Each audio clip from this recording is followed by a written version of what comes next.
impressions, and it comes, so much of it comes from how we're sitting and what we're doing every day. All right, our brachial plexus, it's that really important set of nerves that controls our hands. All right, it actually comes out through our neck, down through our shoulders, in our elbow, and in our hands. So anywhere that we have a joint and bend that, we can pinch those nerves. When we pinch those nerves, it's like when you pinch a hose, right?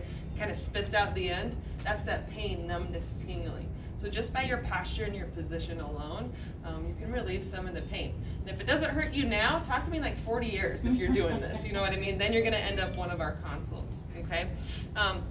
So Court's gonna cue me on how to set myself up, okay? Sure. These stations are stable. Again, there are other workstations that raise and lower, but we're just gonna keep it just to your guys' station, okay?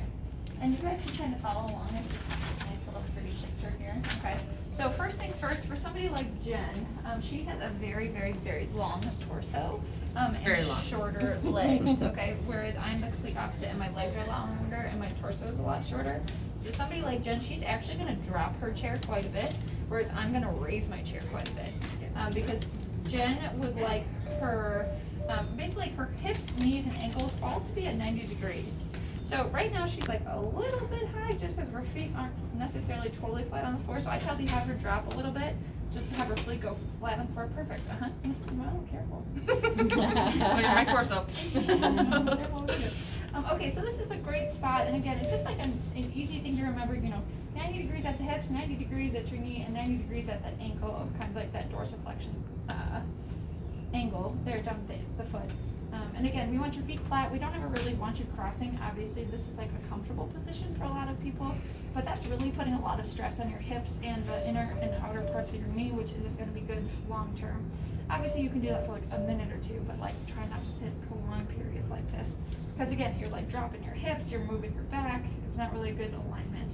We do really want you to be kind of in a position where your hips are neutral. You know, we don't want you like anteriorly rotated at your hips where you're kind of leaning really far forward, and we don't want you like super posteriorly rotated. Yeah. We all do it. Yeah, right. We want your hips to be, wow, okay. We want your hips to be pretty neutral here, where your shoulders are directly over your hips, you know, and it's just like you're not tilting either way at your hips. So that's looking pretty good there. Way to go. Thank you. Thank you. Okay, and then the next thing we're going to look at is where these armrests are. I see these up on the floors for some reason. They are just like hiked up like nobody's business. So always remember that these can also be moved. On the outsides here, they have these little buttons, and they can drop and lower. Again, for somebody like myself. What a demonstration. Yeah.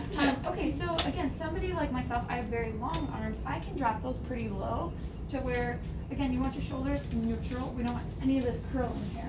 And this curling position is like the most detrimental, you know, to the human body that we know of. It's going to cut off all of those nerves, like Jen just said, kind of that brachial plexus that runs through that forward half of the shoulder. So we really want to make sure that our shoulders are down in a way, you know, a nice squeeze down here in between your shoulder blades is really going to be beneficial for you. You want your elbows just kind of comfortably at 90 here.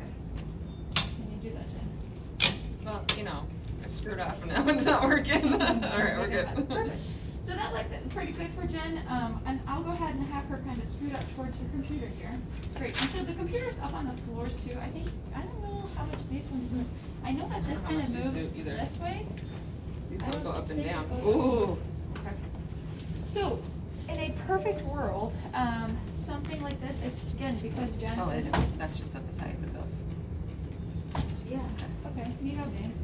So somebody like Jen, who again is a little bit of a taller person and has a really long torso, in a wonderful, perfectly world, I'd actually want this screen to be lifted. I don't know if you want to put stuff underneath this. Well, that's what they're saying. Use paper reels. Oh yeah. Reams of paper. Reams of paper. Perfect. Yeah. So we could definitely like slide a paper ream underneath there, if that's appropriate for Joint Commission. Sure. Yeah. We'll figure that out. It's covered, of course, in paper, but that's okay. Yeah. Yeah. Okay. So an idea to maybe come back to. Anyway, so in a perfect world, this monitor would be a little bit raised to where Jen's eyes are not having to look down or up, but really just like straight into the screen. You know, because any of that kind of like that tilt in our neck here. Oh yeah, perfect. Thank you.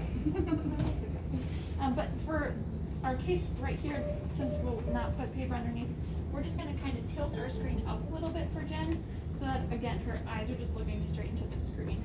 Like I said, perfect world, it'd be raised up a little bit.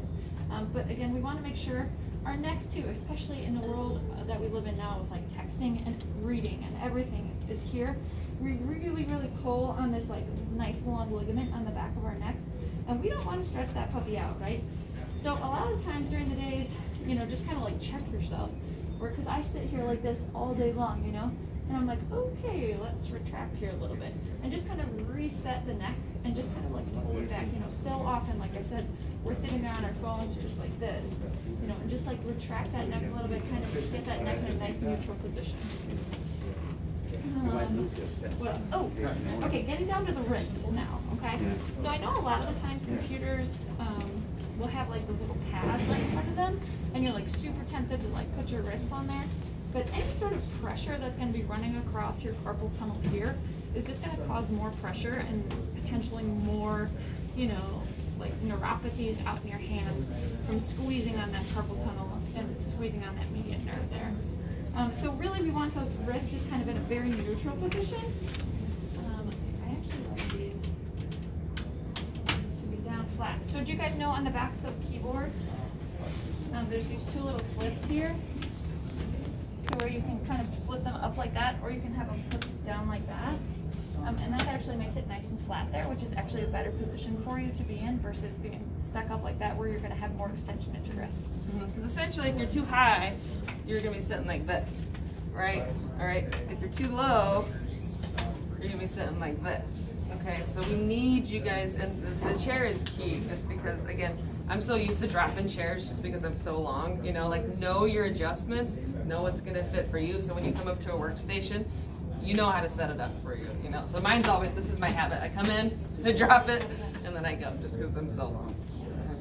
And so like Jen and I share the same workstation in outpatient OT, and so anytime I walk into the you know, the office and I see Jen's chair down before, I'm like, oh, Jen was here, because I immediately have to like raise it back up to get up higher. So here I am. Yeah. And here I am, where my legs are like up to my knees, and then I'm like, okay, here it is, a little bit higher for me, and then I come in like this. All right, so know your adjustments.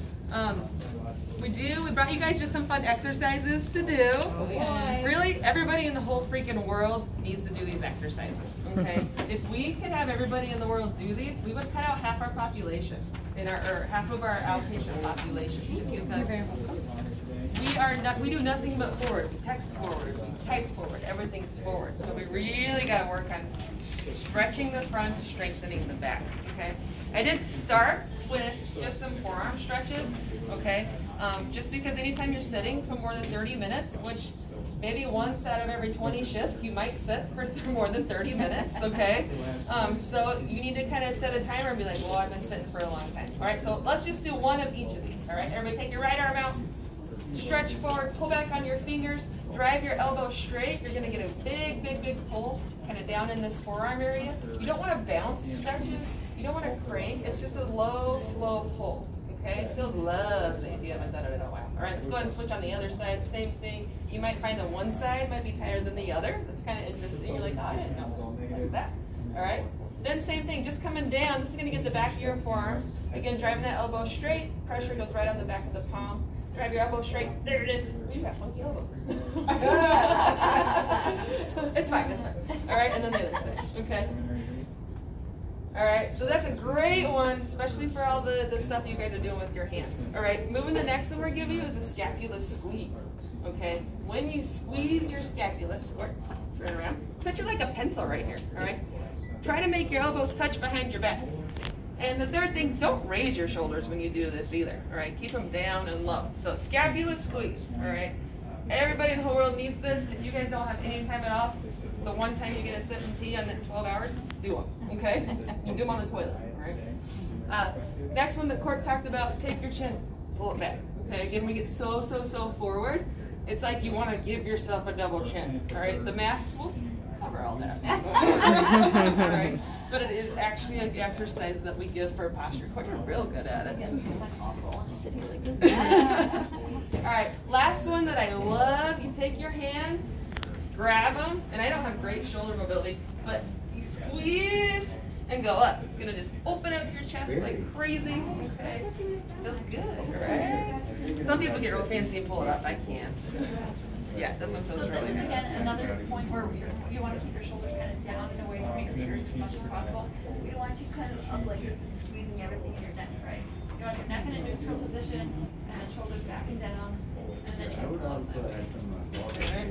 So this isn't something that's like, do it 4 times a day, do it 6 times a day. It's just like, try to work it in your everyday. You know what I mean? Our bodies are our vehicles and they need tune-ups once in a while. You gotta put air in the tires, you gotta put gas in. So our bodies need the same thing. You know, once in a while you gotta do yourself a favor and stretch out. Okay? That's it. Any questions? Thank you. Thank you so much for coming.